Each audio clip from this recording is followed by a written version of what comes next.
Imparable. Iar îmi iau un glunț în cap. Doamne.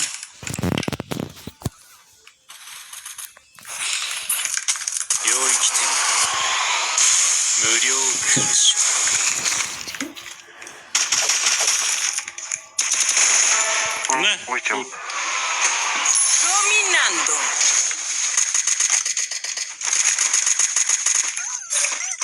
Mamă, cum se aude rața aia. Modo sigilo activado.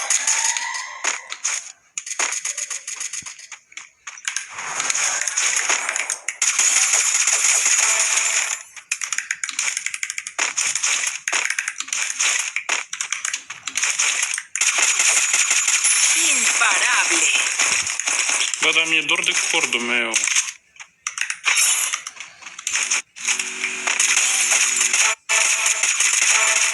Fairplay. Revolución. Daria cu Vale, ce ați făcut fetele? Ce ați făcut fetelor?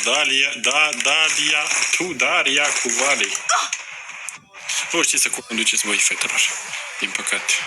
Trebuie să dați nitro la motorul ăla, să scăpați, să nu vă omoară. Nu, așa, uite. Ce să faci? Bine, bă, 8 kg-uri. Haide, mă, că se poate, mă. Laure, mai ești pe aici, băi, tata. Ia, uite-l, mă. Sărim din party până dimineața. 50 de grade, dar e cel că la cât vine în viața. Cu frații mei, tot vântul nu ne schimbă fața. Te pup, regele meu, Laur. Laur, tu ești regele meu.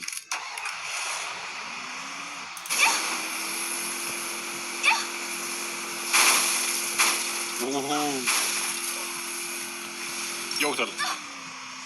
Mamă, dar până accelerează mașina asta...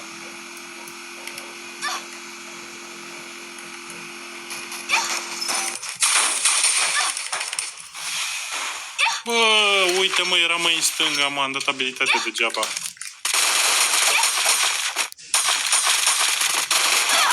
Nu am încărcat din greșeală. Mamă, thank you so much, thank you so much.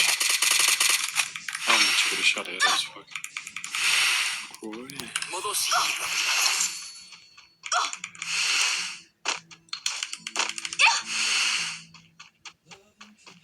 Se numește melodia BDB Catau. Așa se numește.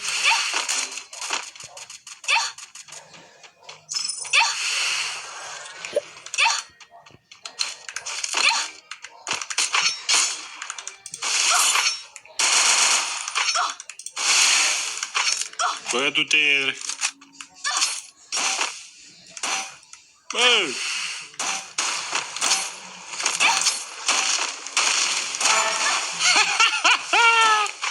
Bă, mor în zonă verei! Mă, eu am uitat de zonă, bă, Ionele, ce ai făcut, bă, tata? Ionele! Ce-a făcut lui Ionel, bă? Mamă, maestrul meu, mă, e cel mai tare stolocean. Dați-i un follow lui Stolo. Îl găsiți pe TikTok, Stolo Kebab 12. Modo sigilo activado. Stolo Kebab 12, auzi. 9 kill-uri, Laur, da?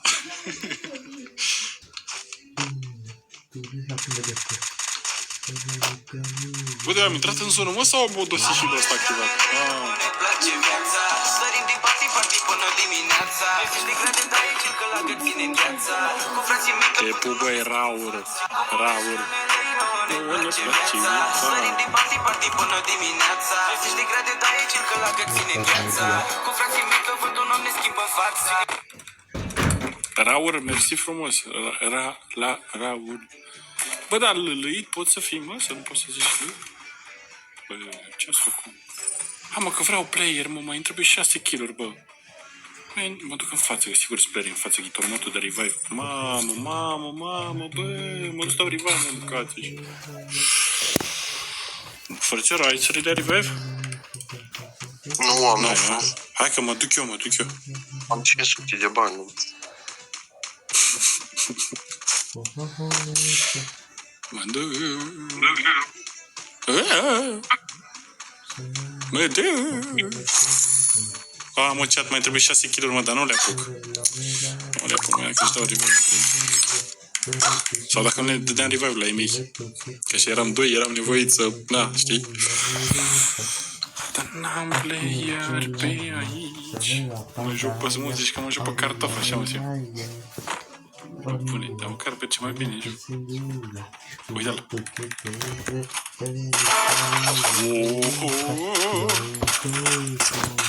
Racha de asesinatos. Ce face el acolo? Oare știe că le iau la 1v1?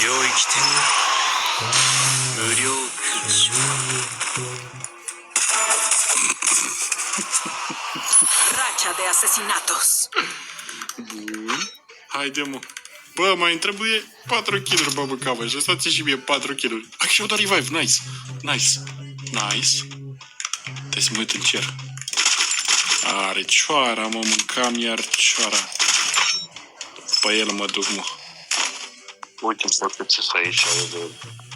După asta mă duc să moară băieții, dacă vă mint. Mă face cristal, după. Unde ești, mă? Vino în coamă. Culcat, vale. Racha Bun. de asesinatos. Haide, mă, 3 kg-uri. 3 kg-uri. Da, unde sunt? Unde sunt, frățioare? Dă-mă informație dacă ai. Sus, dreapta, sus. Mamă, ia uite, bă, talibanii, bă! Mamă, ce acolo, stolo? Rămâi sus pe casă, stolo. Rămâi sus. Rămâi acolo, că te țin de sus de aici. Stai să-mi pun în go aici.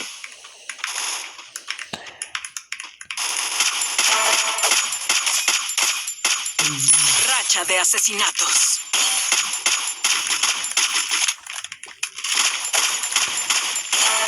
Nu, că la?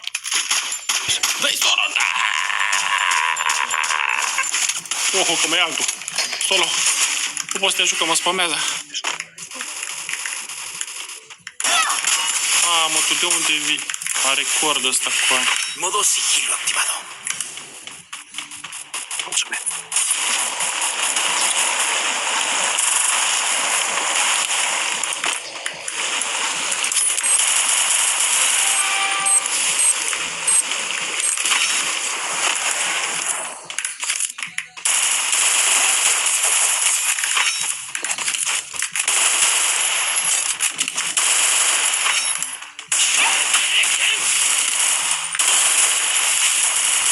Bă, du-te dracu, că te... Mă scuzați, că le-au la 1v1, că mă enervează deja.